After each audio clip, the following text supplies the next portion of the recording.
Well, it looks like the evil Blythe Masters is having a field day, romping up all kinds of money because as America is destroyed and the housing industry is destroyed, and it looks like they have some other things in store for J.P. Morgan. Actually, she's over here in another self-portrait next to the phallic symbol, the Empire State Building, but she only wishes she has a phallic symbol because she doesn't have one anyway.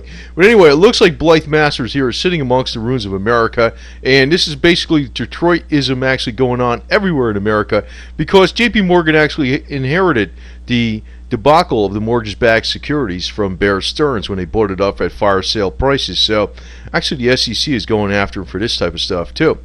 But it looks like we have other things going on, and the problem is that the SEC is actually starting to look, and that's not just the SEC, it's actually the U.S. Attorney's Office and the FBI is looking at the numbers. The black cat is looking into the numbers. It's actually former J.P. Morgan trader Bruno Iksil, also called the London Whale, because he lost $6.2 billion in trading actually last year. He's been cooperating with the FBI and the U.S. Attorney's Office because if he doesn't cooperate, he'll be facing charges. So if he cooperates and testifies, he's off the hook. Now, so the black cat, the SEC, is looking into the matter. So it looks like last week the New York Times reported that the government authorities are now planning to arrest a couple other J.P. Morgan former employees anyway. It's Xavier Javier, whatever his name is, Martin Tayo, and also Julian Grout, another London trader. So anyway, I have to tell you what's going to happen here because, it's going to be interesting for Blythe Masters. She's actually like the vampire lady. She developed the credit default swaps. That's only good for like the banks. You can't credit default swap like your lawnmower, your house, your truck, or anything like that. You can't do that.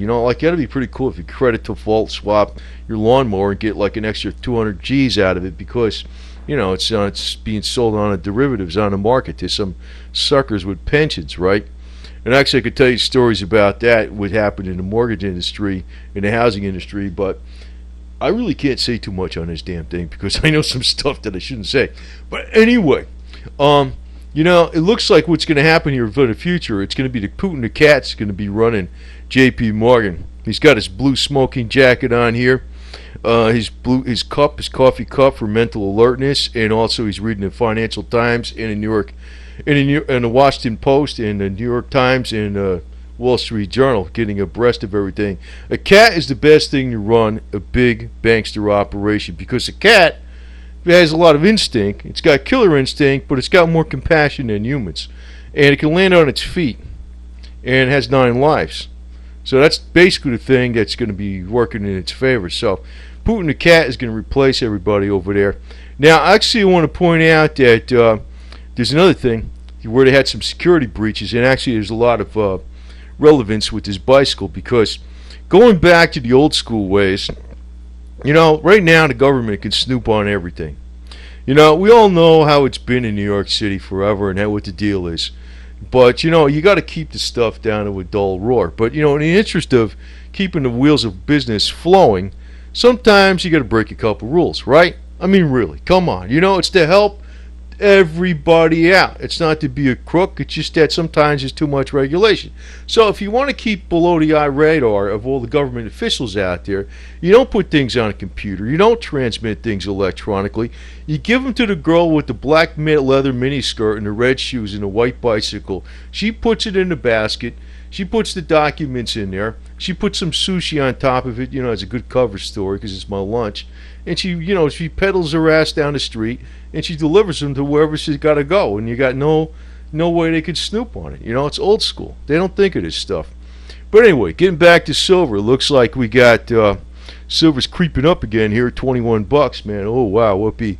But anyway, I'm going to say this as a guess. It's a guess, but I figure it's an educated guess. We had a lot of resistance on silver on the way down. It hit 26 a whole bunch of times, right? It hit like 4 or 5 times, depends on how you count it, on the way down, or whatever, maybe 6 times, depends on how you count it.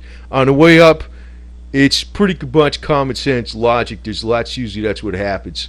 Wherever there was a resistance point on the way down, that's a resistance point on the way up. Now, I figure as it gets up to 26, or it's getting near that point, the silver block mafia. I don't like using that word mafia because they don't rate that word. But anyway, you know, they're going to come out and they're going to be pumping up the freaking silver left and right. And, you know, it's going to crash again probably. And, you know, it might be actually timed. It might actually be about the time that the equities crash with the 5 Hindenburg effects they had, omens they had over the last 5 months. So, anyway, let's see what happens. And for Blythe Masters, this is her future. She's going to be whipped, but I don't know, she might like it. So, anyway, as long as she likes it, you know, who cares, right? As long as she likes it, who cares? And Putin the cat, he's going to be the pro running freaking JPM, and all will be well with America again. Because, as we know, you know, as the motto, the unofficial motto of JPM is, and banksters, or any good banksters are, you know, when you bank with us, we rip off the other guy and we give it to you. Remember that.